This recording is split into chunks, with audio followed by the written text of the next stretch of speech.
الشيطان الرجيم بسم الله الرحمن الرحيم إن الحمد لله نحمده ونصلي على رسوله الكريم আজকের এই দ্বিতীয় পর্বের আলোচনায় আমরা আলোচনা করব ইনশাআল্লাহ আশুরার সাথে কারবালার ঘটনা সম্পর্ক কি এবং সত্যিকার অর্থে আদৌ কোনো সম্পর্ক আছে কিনা। দুঃখজনক হলেও সত্যি আমরা অনেক সময় এটা বুঝে থাকি যে আশুরা মানেই কারবালার হৃদয় বিদারক দৃশ্য এবং কিছু মানুষের বিশাল মিছিল দেখে আমরা অনেক সময় আতঙ্কিত হয়ে যাই এবং ভয় পাই এবং মনেই করে নিয়েছি এটাই হয়তোবা সত্যি। কিন্তু কোরআন এবং সহিহ হাদিস অনুযায়ী প্রমাণিত হয় যে বিষয়গুলো সঠিক নয় এবং কারবালার মর্মান্তিক হৃদয় বিদারক দৃশ্যের সাথে ইসলামের আশুরার সাথে আদৌ কোনো সম্পর্ক নেই। ডেফিনেটলি এটা ইসলামের এই ইতিহাসের একটা অংশ, ইসলামের ইতিহাসের একটা কালো অধ্যায়, কিন্তু এটার মাধ্যমে আশুরার দিবসের যে তাৎপর্য এবং গুরুত্ব অথবা এই দিবসের যে আমল এবং ইবাদত সেটার সাথে এর কোনো সম্পর্ক নেই এবং এটার কোনো প্রভাবও পড়বে না। আসলে আমরা জেনে নেই যে আশুরার দিনে আসলে কি হয়েছিল। এর আগে একটা বলে নেই যে সকল হাদিসের মাধ্যমে কেউ কেউ প্রমাণ করেছেন অথবা যারা বলেছেন যে এই দিবস হলো এত বেশি গুরুত্বপূর্ণ কারণ এই দিনে আল্লাহ তাআলা আদম আলাইহিসসালামকে দুনিয়াতে প্রেরণ করেছেন, মুসা আলাইহিস সালাম এর সংশ্লিষ্টতা অথবা অন্যান্য নবী রাসূল মুক্তি পেয়েছেন, নাজাত পেয়েছেন, অথবা এই দিনে কিয়ামত হবে অথবা আরও যে বিষয়গুলো বলা হয় এই হাদিসগুলো সহিহ নয়। এই হাদিস আমরা শুধুমাত্র আজকে প্রমাণ করব বা কথা বলার চেষ্টা করব যে আশুরার সাথে কারবালার সম্পর্কটা কি, যেটাকে নিয়ে আমাদের দেশে অনেক বেশি আলোচনা হয় এবং অনেক সময় আমরা এটাকে ভুল বুঝে থাকি। কারবালার হৃদয় বিদারক দৃশ্য যেটা ঘটেছে আল্লাহ রাসূল সাল্লাল্লাহু আলাইহি ওয়াসাল্লামের ইন্তেকালের 50 বছর পর। আল্লাহ রাসূল সাল্লাল্লাহু আলাইহি ওয়াসাল্লাম ইন্তেকাল করেছেন 11তম হিজরিতে, 10ম হিজরিতে জিলহজ মাসে তিনি ভাষণ দিলেন, 11তম হিজরি রবিউল আউয়াল মাস তিনি ইন্তেকাল করলেন। এর 50 বছর পর 30 বছর পর্যন্ত খুলাফায়ে রাশিদিন তারা যোগ্যতার সাথে মুসলিম উম্মাহকে এগিয়ে নিয়ে গেলেন। 20 বছর পর্যন্ত মুআবিয়া রাদিয়াল্লাহু আনহু তিনি খলিফা হয়ে পরিচালনা করলেন। খলিফা থেকে অবসর গ্রহণ করার পর তিনি যখন অথবা খলিফা থাকা অবস্থায় তিনি যখন তার ছেলে ইয়াজিদকে সেনাপতির দায়িত্ব অথবা খেলাফতের দায়িত্বভার গ্রহণ করলেন, এরপর থেকেই শুরু হলো এবং এই 50 বছর পর 60 হিজরিতে গিয়ে কারবালার প্রান্তরে ইমাম হুসাইন রাদিয়াল্লাহু আনহুর শাহাদাত বরণের ঘটনা। তো সুতরাং আপনারা লক্ষ্যই করছেন কোরআন হাদিস এর মধ্যে যার কোনো সম্পর্ক নেই সেটা কখনোই কোরআন হাদিসে আল্লাহ রাসূল সাল্লাল্লাহু আলাইহি ওয়াসাল্লাম যা বলে গিয়েছেন তার সাথে সম্পর্ক এর কোনো প্রভাব পড়ার কথা নয়। এই দিনে ইমাম হুসাইন রাদিয়াল্লাহু আনহু ইন্তেকাল করেছেন, শাহাদাত বরণ করেছেন। এর ঘটনাটা অনেক পূর্বের সাথে জড়িত। ঘটনার সম্পৃক্ততা আমরা জানতে পাই ওসমান রাদিয়াল্লাহু আনহুর সময় থেকেই কিছুটা। ওসমান রাদিয়াল্লাহু আনহু যখন খলিফা হলেন তখন তিনি মিশরের শাসনকর্তা ছিলেন আমর ইবনুল আস রাদিয়াল্লাহু আনহু, তাকে তিনি অপসারণ করলেন এই অভিযোগে যে তিনি যে রাজস্ব আদায় করছেন এবং যে রাজস্ব তিনি রাজধানীতে মদিনাতে প্রেরণ করছেন সে রাজস্ব যথেষ্ট ছিল না, আরও বেশি রাজস্ব আদায় হওয়ার কথা ছিল। এ ব্যাপারে অনেক ঘটনা সংশ্লিষ্ট রয়েছে, চমৎকার আলোচনা তাদের মধ্যে হয়েছিল। ওসমান ইবনে আফফান রাদিয়াল্লাহু আনহু তিনি খলিফা, তিনি আমর ইবনুল আস রাদিয়াল্লাহু আনহুকে ডেকে পাঠালেন এবং জিজ্ঞেস করলেন তুমি যে রাজস্ব আদায় করছো, যে খারাজ এবং জিজিয়া যা আদায় করছো সেটা যথেষ্ট নয়। তিনি জবাব দিয়েছিলেন যে গাভীর থেকে আর বেশি দুধ দিতে পারে না। ওসমান রাদিয়াল্লাহু আনহু তিনি চেক করলেন, তিনি লোক পাঠালেন এবং প্রমাণিত হলো যে আরও বেশি আদায় হওয়া সম্ভব। তিনি তাকে অপসারণ করে মদিনায় নিয়ে এলেন এবং সেখানে নতুন সেনাপতি নতুন শাসনকর্তা নিয়োগ করলেন। যেদিন আমর ইবনুল আস রাদিয়াল্লাহু আনহু মিশর থেকে তার ফ্যামিলি সহ তিনি মদিনায় ফিরে এলেন, সেই দিন নতুন শাসনকর্তা নতুন বছরের রাজস্ব তিনি পাঠিয়েছেন মদিনাতে। একই দিন ওসমান রাদিয়াল্লাহু আনহু এবং নতুন রাজস্ব মিশর থেকে ওসমান ইবনে আফফান রাদিয়াল্লাহু আনহুর কাছে উপস্থিত। তিনি বললেন যে গাভী তো অনেক বেশি দুধ দিয়েছে। আমর ইবনুল আস রাদিয়াল্লাহু আনহুকে উদ্দেশ্য করে বললেন, গাভী তো এবছর অনেক বেশি দুধ দিয়েছে, মানে অনেক রাজস্ব আদায় হয়েছে। আমর ইবনুল আস রাদিয়াল্লাহু আনহু উত্তর দিলেন যে গাভী অনেক দুধ দিয়েছে ঠিক, কিন্তু বাচ্চা অভুক্ত থাকবে। যাই হোক, আমর ইবনুল আস রাদিয়াল্লাহু আনহু এর পরও স্বাভাবিক তিনি জীবনযাপন করছেন। তাকে মদিনার এবং অন্যান্য প্রদেশের বিভিন্ন দায়িত্ব দেওয়া হয়েছিল। সর্বশেষ তিনি সিরিয়াতে অবস্থান করছিলেন। সিরিয়াতে তখন ছিলেন মুআবিয়া রাদিয়াল্লাহু আনহু, সেখানকার গভর্নর ছিলেন। ওসমান রাদিয়াল্লাহু আনহু শাহাদাত বরণ করলেন। তারপরে আলী রাদিয়াল্লাহু আনহু খিলাফতের দায়িত্ব পালন করলেন। খিলাফতের দায়িত্ব যখনই এলেন তখনই সিরিয়ার মুআবিয়া রাদিয়াল্লাহু আনহু, যেহেতু তিনি তার চাচাতো ভাই হন, ওসমান ইবনে আফফান রাদিয়াল্লাহু আনহু যিনি ইন্তেকাল করেছেন, শাহাদাত বরণ করেছেন, তিনি তার চাচাতো ভাই হন, তিনি তার রক্তপান দাবি করলেন। তিনি নিহতের যারা হত্যা করেছে তাদের বিচার দাবি করলেন। আলী রাদিয়াল্লাহু আনহু তিনি যথেষ্ট বিজ্ঞ রাজনীতিবিদ ছিলেন। তিনি বললেন, এই মুহূর্তে বিচার করা সম্ভব নয়, রাজধানীতে এবং সারা দুনিয়া জুড়ে বিশৃঙ্খল অবস্থা রয়েছে, আমাকে সময় দিন, অবশ্যই আমি তাদেরকে বিচারের মুখোমুখি করব। ওসমান ইবনে আফফান রাদিয়াল্লাহু আনহুর এই কথায় মুআবিয়া রাদিয়াল্লাহু আনহু দমে গেলেন না।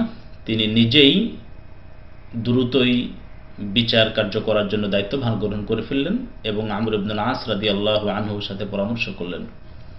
আমর ইবনুল আস রাদিয়াল্লাহু আনহু যিনি পূর্বে মিশর থেকে মদিনা হয়ে সিরিয়াতে অবস্থান করছিলেন, এবং সর্বশেষ তারা প্ল্যান করলেন এবং আমর ইবনুল আস রাদিয়াল্লাহু আনহুর নেতৃত্বে তিনি একটা বাহিনী গঠন করে সরাসরি মদিনায় চলে এলেন যারা হত্যা করেছিল তাদেরকে মারার জন্য। অবস্থা দেখে আলী রাদিয়াল্লাহু আনহু তিনি তাদেরকে আক্রমণ করার জন্য, প্রতিহত করার জন্য তিনিও তার বাহিনী নিয়ে এলেন। সিফিনের ময়দানে যুদ্ধ হলো। সিফিনের যুদ্ধ হলো। কয়েকদিন যুদ্ধ চলার পর যখন আমর ইবনুল আসের নেতৃত্বে যে বাহিনী ছিল মুআবিয়া রাদিয়াল্লাহু আনহুর সাথে, তারা প্রায় মৃতমুখ অবস্থায়, তখন তারা চালাকি করলো, কোরআন শরীফের উপরে ভরসা উত্তোলন করে বলল, আল্লাহর কথা অনুযায়ী বিচার হবে, তো সুতরাং কোরআন অনুযায়ী বিচার হবে, যুদ্ধ থামিয়ে দিন। জনগণ আলী রাদিয়াল্লাহু আনহুর প্রতিও চাপ দিলেন, তারা যেহেতু সন্ধি চাচ্ছে, ফয়সালা চাচ্ছে, সুতরাং তাদেরকে আর হত্যা করা যায় না। যুদ্ধ থেমে গেল। সালিশি হলো। সালিশিতে ঘটনা সবাই আপনারা জানেন। আলী রাদিয়াল্লাহু আনহুর পক্ষ থেকে আবু মুসা আশআরী রাদিয়াল্লাহু আনহুকে নিয়োগ করা হলো এবং আমর ইবনুল আস রাদিয়াল্লাহু আনহুকে নিয়োগ করা হলো মুআবিয়া রাদিয়াল্লাহু আনহুর পক্ষ থেকে। তারা দুইজনে পরামর্শ করলেন, সিদ্ধান্ত নিয়ে এলেন যে এই দুজনের কেউ খলিফা হবেন না, নতুন খলিফা নিয়োগ করা হবে। সুতরাং প্রথমেই আমরা এই সালিশ থেকে বের হয়ে বাইরে গিয়ে পাবলিকের কাছে আমরা এইভাবে অ্যানাউন্স করব যে আমি আমার পক্ষ থেকে আলী রাদিয়াল্লাহু আনহুকে খিলাফতের পদ থেকে অব্যাহতি দিলাম। এরপরে আমর ইবনুল আস দাঁড়িয়ে যাবেন, তিনি বলবেন আমিও আমার পক্ষ থেকে ওসমান ইবনে আফফান রাদিয়াল্লাহু আনহুকে অব্যাহতি প্রদান করছি, সুতরাং দায়িত্বভার আপনাদের উপরে চলে গেল, আপনারা এবার নতুন খলিফা নিয়োগ করবেন। এই সিদ্ধান্ত তারা ঘরের ভিতর থেকে করে এসে যখন বাইরে এলেন, তখন আমর ইবনুল আস রাদিয়াল্লাহু আনহু চক্রান্ত করে বসলেন। যখন আবু মুসা আশআরী রাদিয়াল্লাহু আনহু সঠিক কথাই ঘোষণা করলেন যে আমরা অনেক সিদ্ধান্ত নিয়ে এসেছি যে এই দুজনের কেউ খলিফা হওয়ার যোগ্য নয়, তো সুতরাং আমি আলী রাদিয়াল্লাহু আনহুকে খলিফার পদ থেকে অব্যাহতি প্রদান করছি, তিনি আর খলিফা থাকবেন না।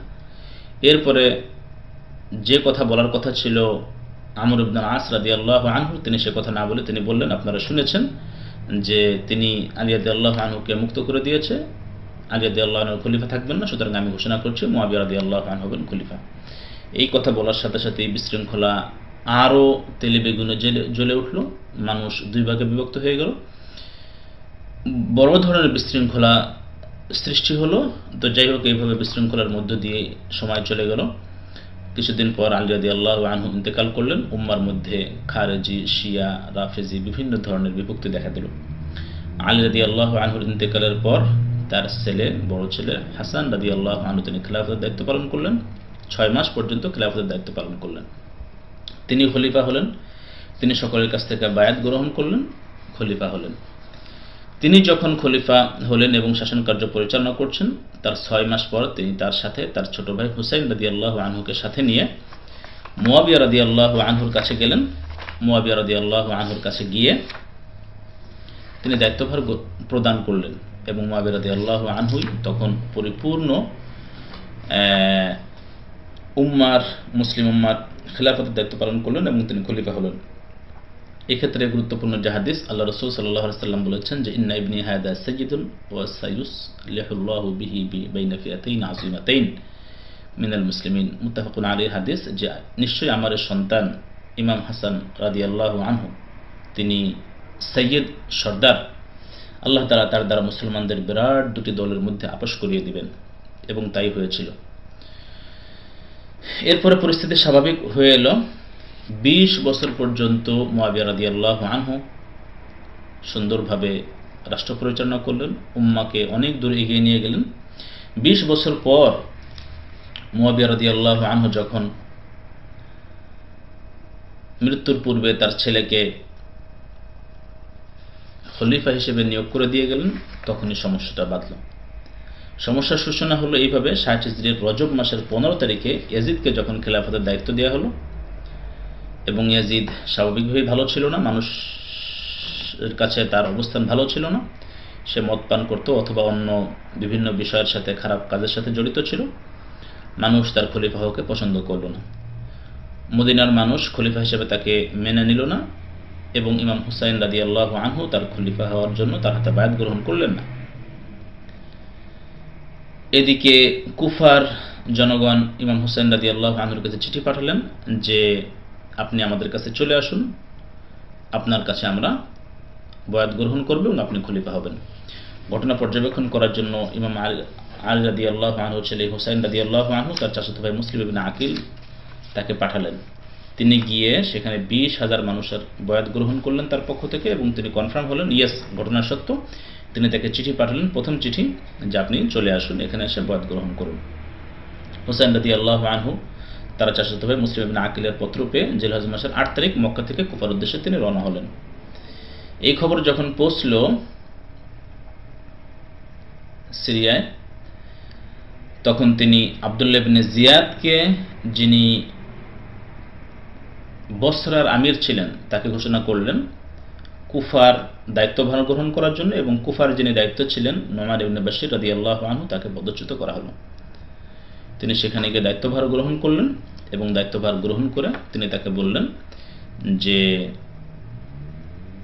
যে কোনো মূল্যে প্রতিহত করার জন্য। এরপরেই সমস্যাগুলোর সূচনা শুরু হলো। মুসলিম ইবনে আকিল 4000 সৈন্যকে, মানুষকে সঙ্গে নিয়ে কুফার গভর্নর হাউসে তিনি গিয়ে বিদ্রোহ ঘোষণা করলেন যে এটা এভাবে হতে পারে না। জিয়াদ ইবনে জিয়াদ টের পেয়ে তিনি গেট বন্ধ করে ভিতরে ঢুকে পড়লেন, আর বিভিন্ন গোত্রের প্রধানকে অর্থের বিনিময়ে মানুষকে মুসলিম ইবনে আকিলের কাছ থেকে দূরে সরার পরামর্শ দিলেন। ফলে সবাই ভাগতে থাকলো। সর্বশেষ 30 জন মানুষ থাকলো মাগরিব সন্ধ্যা পর্যন্ত। তাদেরকে নিয়ে তিনি নামাজ আদায় করলেন। অন্ধকার ঘনীভূত হতে হতে মুনাফিকরা সবাই চলে গেল। সর্বশেষ তিনি একা পড়ে গেলেন। জিয়াদ বিভিন্ন গোত্রের লোকদেরকে বিভিন্নভাবে বের করে দেওয়ার চেষ্টা করলেন, এবং সর্বশেষ ঘোষণা করলেন যে মুসলিম ইবনে আকিলকে যে হত্যা করবে তার জন্য কোনো কিসাস নাই। এরপরে তাকে হত্যা করার উপক্রম হলো। তখন তিনি আরেকটা চিঠি লিখলেন ইমাম হুসাইন রাদিয়াল্লাহু আনহুকে যে কুফার মানুষ খেয়ানত করেছে, আপনি এখানে আসবেন না।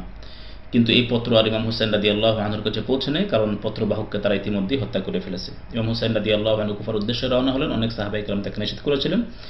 ইবন ইবনে আব্বাস রাদিয়াল্লাহু আনহু নিষেধ করেছিলেন। ইবনে উমর রাদিয়াল্লাহু আনহু অনেক দূর পথ হেঁটে গিয়ে তাকে নিষেধ করেছিলেন, কিন্তু তিনি বলেন আল্লাহ রাসূল সাল্লাল্লাহু আলাইহি ওয়াসাল্লামকে যখন দুনিয়া এবং আখিরাতের দেওয়া হয়েছিল তখন তিনি আখিরাতকে বেছে নিয়েছিলেন। হুসাইন রাদিয়াল্লাহু আনহু অবস্থা খুব বেগতিক দেখে ইবনে উমর রাদিয়াল্লাহু আনহুকে পাঠিয়ে দিলেন। অবস্থা বেগতিক দেখে তিনি 3টে পরামর্শ দিলেন, কোনো কিছু মেনে নিল না। আসসালামু আলাইকুম ওয়া রাহমাতুল্লাহ। ইমাম হুসাইন রাদিয়াল্লাহু আনহু যখন পত্র পেলেন কুফাবাসীর পক্ষ থেকে যে সেখানে বহু মানুষ আপনার জন্য অপেক্ষা করছে, আপনি চলে আসুন, ইমাম হুসাইন রাদিয়াল্লাহু আনহু তিনি তার চাচাতো ভাই মুসলিম ইবনে আকিল রাদিয়াল্লাহু আনহুকে সেখানে প্রেরণ করলেন অবস্থা পর্যবেক্ষণ করার জন্য। মুসলিম ইবনে আকিল রাদিয়াল্লাহু আনহু তিনি সেখানে গিয়ে উরওয়া হানি ইবনে উরওয়াহ তার বাড়িতে অবস্থান করলেন এবং হুসাইন রাদিয়াল্লাহু আনহুর নামে 20,000 মানুষের পক্ষ থেকে বায়াত গ্রহণ করলেন। বায়াত গ্রহণ শেষে তিনি হুসাইন রাদিয়াল্লাহু আনহুর কাছে চিঠি প্রেরণ করলেন যে সেখানকার মানুষের পক্ষ থেকে তিনি বায়াত গ্রহণ করেছেন, আপনি যত দ্রুত সম্ভব কুফায় চলে আসুন। হুসাইন রাদিয়াল্লাহু আনহুর পত্র পেয়ে হুসাইন রাদিয়াল্লাহু আনহু তার চাচাতো ভাই মুসলিম ইবনে আকিলের পত্র পেয়ে তিনি জিলহজ মাসের 8 তারিখে মক্কা থেকে কুফার উদ্দেশ্যে রওনা হলেন। এদিকে যখন এই খবর পৌঁছে গেল বসরার আমির ইয়াজিদের নিকটে, ইয়াজিদ কি করলো, বসরার আমির উবাইদুল্লাহ ইবনে জিয়াদকে নির্দেশ দিল যে তুমি কুফারও দায়িত্ব গ্রহণ করবে। কুফার যিনি দায়িত্বশীল ছিলেন জলিলুল কদর সাহাবী নু'মান ইবনে বাশির রাদিয়াল্লাহু আনহু তাকে করা হলো, পদচ্যুত করা হলো। তাদেরকে পদচ্যুত করে ইবনে জিয়াদকে দায়িত্ব দেওয়া হলো। কারণ ইবনে জিয়াদকে বলা হলো তুমি সেটা দায়িত্ব গ্রহণ করবে এবং ইবনে জিয়াদ কুফার বিদ্রোহীদের ব্যাপারে সতর্ক থাকার জন্য নির্দেশ দিলেন। মুসলিম ইবনে আকিল তিনি আবার কি করলেন, 4000 মানুষকে সঙ্গে নিয়ে কুফার গভর্নর হাউসে গিয়ে তিনি বিদ্রোহ ঘোষণা করলেন। এই ঘটনা টের পেয়ে ইবনে জিয়াদ যিনি নতুন এই গভর্নর হলেন তিনি গেট বন্ধ করে ভিতর ঢুকে পড়লেন এবং অন্যান্য গোত্রপতিদেরকে টাকার বিনিময়ে অর্থের লোভে তাদেরকে ওখান থেকে বের হয়ে যেতে বললেন এবং বের করে দিলেন। সর্বশেষ 30 জন মাত্র মানুষ থাকলো ভিতরে। মুসলিম ইবনে আকিল যিনি ইমাম হুসাইন রাদিয়াল্লাহু আনহুর প্রতিনিধি তিনি মাত্র 30 জন মানুষকে নিয়ে সন্ধ্যাবেলায় মাগরিবের নামাজ আদায় করলেন। এশার নামাজ পর্যন্ত আরও মানুষ কমে গেল। সর্বশেষ যখন মানুষ কমতে এবং নতুন গভর্নরের ধমকে যখন মানুষ সব চলে গেল তখন ইমাম হুসাইন রাদিয়াল্লাহু আনহুর প্রতিনিধি মুসলিম ইবনে আকিল রাদিয়াল্লাহু আনহু তিনি ভয় পেয়ে গেলেন এবং একাকী হয়ে গেলেন। এই গভর্নর হাউসের মধ্যে গভীর অন্ধকারের মধ্যে তিনি একাকী রাত্রি যাপন করতেছিলেন। এই সময় তিনি ঘোষণা শুনলেন যে আব্দুল্লাহ ইবনে জিয়াদ সে ঘোষণা করেছে যে মুসলিম ইবনে আকিলকে হত্যা করতে পারবে, তার জন্য কোনো কিসাস নেই। এই ঘটনা শোনা মাত্রই তিনি অপেক্ষা করতেছেন, ইতিমধ্যে তিনি দেখলেন মানুষ তাকে ধরে ফেলেছে। যখনই তাকে পাকড়াও করে ফেলা হয়েছে তিনি ভয় পেয়ে গেলেন, তিনি ক্রন্দন করা শুরু করলেন এবং ইমাম হুসাইন রাদিয়াল্লাহু আনহুর জন্য আবার একটা পত্র লিখলেন যে ইমাম হুসাইন রাদিয়াল্লাহু আনহু প্লিজ আপনি সপরিবারে ফিরে যান, এখানকার মানুষ খেয়ানত করেছে। কিন্তু এই পত্র আর ইমাম হুসাইন রাদিয়াল্লাহু আনহুর কাছে পৌঁছে নেই, কারণ ইতিমধ্যে পত্রবাহককে তারা হত্যা করে ফেলেছে। হুসাইন রাদিয়াল্লাহু আনহু কুফার উদ্দেশ্যে বের হচ্ছেন। এই কথা শুনে ইবনে আব্বাস রাদিয়াল্লাহু আনহু এবং আরো অনেক সাহাবায়ে কেরাম তাকে নিষেধ করলেন, কিন্তু তিনি কারো কথা শুনলেন না। বর্ণিত হয়েছিল উমর ইবনুল খাত্তাব রাদিয়াল্লাহু আনহুর ছেলে আব্দুল্লাহ ইবনে উমর রাদিয়াল্লাহু আনহু তিনি 2 দিন অথবা 3 দিনের রাস্তা পাড়ি দিয়ে এসে ইমাম হুসাইন রাদিয়াল্লাহু আনহুকে পথে এসে পেলেন এবং বললেন আপনি দয়া করে ফিরে যান, সেখানকার মানুষ ভালো নয়, তারা আপনার পিতাকে হত্যা করেছেন এবং তাদের মধ্যে অনেক কুচক্রী মহল রয়েছে। ইমাম হুসাইন রাদিয়াল্লাহু আনহু তাকে বুঝালেন যে রাসূলুল্লাহ সাল্লাল্লাহু আলাইহি সাল্লামকে যখন আল্লাহ তাআলা দুনিয়া ও আখিরাতের মধ্যে ইখতিয়ার করার সুযোগ দিয়েছিলেন তিনি আখিরাতকে গ্রহণ করে নিয়েছিলেন। আপনিও আহলে বায়তের মানুষ, আখিরাতকে অগ্রাধিকার দিচ্ছেন। এরপর ইবনে উমর রাদিয়াল্লাহু আনহু আর কিছু বলতে পারলেন না, তিনি ফিরে এলেন। হুসাইন রাদিয়াল্লাহু আনহু যখন পথ চলা শুরু করলেন, পথ চলতে তার কাছে খারাপ সংবাদ আসতেছিল। তিনি অবস্থা ঘোলাটে দেখে তিনি ফিরে আসবেন বলে তিনি চিন্তা করা শুরু করলেন। তখন মুসলিম ইবনে আকিলের সন্তানরা বললেন আমাদের পিতার প্রতিশোধ গ্রহণ না করা পর্যন্ত ফিরে যাব না। এদিকে ইবনে জিয়াদ পরিস্থিতি মোকাবেলা করার জন্য, নতুন গভর্নর পরিস্থিতি মোকাবেলা করার জন্য প্রথমে 1000 পরে 5 আরো 4000 সৈন্য সহ মোট 5000 সৈন্যের একটা বিশাল বাহিনী পাঠালো ইমাম হুসাইন রাদিয়াল্লাহু আনহুকে পাকড়াও করার জন্য। ইমাম হুসাইন রাদিয়াল্লাহু আনহু আবদ্ধ হয়ে পড়লেন। অবস্থা খুবই খারাপ দেখে ইমাম হুসাইন রাদিয়াল্লাহু আনহু 3টি প্রস্তাব দিলেন, আমাকে আমার মদিনায় ফিরে যেতে দাও, অথবা জিহাদে অংশগ্রহণ করতে দাও, না হয় ইয়াজিদের কাছে সিরিয়া আমাকে পাঠিয়ে দাও। তারা কোনো কথাই মেনে নিল না। সর্বশেষ ইমাম হুসাইন রাদিয়াল্লাহু আনহুর সঙ্গে ছিল মাত্র 30 জন অশ্বারোহী, 40 জন পদাতিক বাহিনী এবং 17 জন নারী পুরুষ সহ বাচ্চা, 17 জন নারী এবং বাচ্চা, মোট 87 জন মানুষ ছিলেন। এদেরকে নিয়ে ইমাম হুসাইন রাদিয়াল্লাহু আনহু যুদ্ধের মধ্যে নিপতিত হলেন এবং সর্বশেষ ইসলামের ইতিহাসের করুণ হৃদয় বিদারক দৃশ্য। সেখানেই ৭২ জন একে একে শাহাদাত বরণ করলেন। ৬১ হিজরি ১০ মুহররম রোজ শুক্রবার কারবালার প্রান্তরে ৩৩টি তীর, বর্ষা ও তলোয়ারের আঘাতপ্রাপ্ত হয়ে নির্মমভাবে শহীদ হলেন ইমাম হুসাইন রাদিয়াল্লাহু আনহু। তখন তার বয়স হয়েছিল ৫৮ বছর। এরপর শয়তানরা লুটপাট করে নিয়ে গেল আহলে বাইতের অন্যান্য সমস্ত মাল সম্পদ। সেদিন শাহাদাত বরণ করেছেন আলী রাদিয়াল্লাহু আনহুর সন্তান আবু বকর রাদিয়াল্লাহু আনহু, আবু বকর, ওমর, ওসমান, হাসানের সন্তান আবু বকর, ওমর ও তালহা, হুসাইন রাদিয়াল্লাহু আনহুর সন্তান আলী, আবু বকর ও আব্দুল্লাহ, আকিলের সন্তান জাফর, আব্দুল্লাহ, আব্দুর রহমান, আব্দুল্লাহ ইবনে মুসলিম ইবনে আকিল ও মুসলিম, আব্দুল্লাহ ইবনে জাফরের সন্তান আওন ও মুহাম্মদ। আহলে বাইতের বংশে বাতি জ্বালানোর জন্য শুধুমাত্র বাকি থাকেন জাইনুল আবেদিন আলী ইবনে হুসাইন ইবনে আলী রাদিয়াল্লাহু আনহুম জামিআন। এইভাবে ইমাম হুসাইন রাদিয়াল্লাহু আনহু কারবালার প্রান্তরে শাহাদাত বরণ করলেন। আল্লাহ তাআলা তাকে জান্নাতের উত্তম মেহমান করবেন, এই আশা আমরা করি। এই ঘটনাকে কেন্দ্র করে মুসলিম উম্মাহ আবার ৩টি অবস্থান নিয়ে ফেলেছে। আহলুস সুন্নাত ওয়াল জামাত প্রধান গ্রুপ, তারা মনে করে থাকেন যে যারা ইমাম হুসাইন রাদিয়াল্লাহু আনহুকে হত্যা করেছেন তারা ভুল করেছেন এবং এর মাধ্যমে আল্লাহ তাআলা আল্লাহ রাসূল সাল্লাল্লাহু আলাইহি ওয়াসাল্লামের কথাকে সত্যে রূপায়িত করেছেন। হুসাইন রাদিয়াল্লাহু আনহুকে শাহাদাতের দ্বারা আল্লাহ তাআলা সম্মানিত করেছেন এবং যারা তাকে হত্যা করেছে বা সাহায্য করেছে অথবা স্বীকার করেছে, আল্লাহ তাআলা তাদেরকে অপমানিত করেছেন। আল্লাহ রাসূল সাল্লাল্লাহু আলাইহি ওয়াসাল্লামের ভবিষ্যৎবাণী ছিল, তিনি বলেছিলেন, আতানি জিবরাইল ফাআখবারানি আন্না উম্মতি সাতাকতুলু ইবনি হাদা। আমার নিকট জিবরাইল আলাইহিস সালাম এসে খবর দিলেন যে আমার উম্মত আমার এই সন্তানকে হত্যা করবে। আর জিবরাইল আলাইহিস সালাম রক্তে রঞ্জিত লাল মাটিও নিয়ে এসেছিলেন। তিনি হাসান ও হুসাইন রাদিয়াল্লাহু আনহু জান্নাতের যুবকদের সর্দার হবেন এবং দুজনই ইমামের ছায়াতলে লালিত পালিত হয়েছেন। কিন্তু হিজরত ও জিহাদ ও বিপদে ধৈর্য ধারণের সুযোগ তাদের ভাগ্যে জুটেনি, তবে আহলে বাইতের অন্যান্য সদস্যদের নসিব হয়েছিল। এখানে আহলে সুন্নাত ওয়াল জামাতের মেইন মতাদর্শ হলো পরিবারের যাদেরকে হত্যা করা হয়েছে, যারা শহীদ হয়েছেন, এই সকল বিষয়টাই উম্মতের জন্য একটা মুসিবত ছিল। আর যখন উম্মতের উপরে কোনো মুসিবত এবং বালা বিপদ এসে যায় তখন তারা বলবে ইন্না লিল্লাহি ওয়া ইন্না ইলাইহি রাজিউন। তারা তাই পড়বেন এবং ধৈর্য ধারণ করবেন। তাদের জন্য উলাইকা আলাইহিম সালাওয়াতুম মির রাব্বিহিম ওয়া রাহমা ওয়া উলাইকা হুমুল মুহতাদুন। তাদের জন্য আল্লাহর পক্ষ থেকে রহমত রয়েছে এবং তারা সত্য পথের উপর রয়েছে।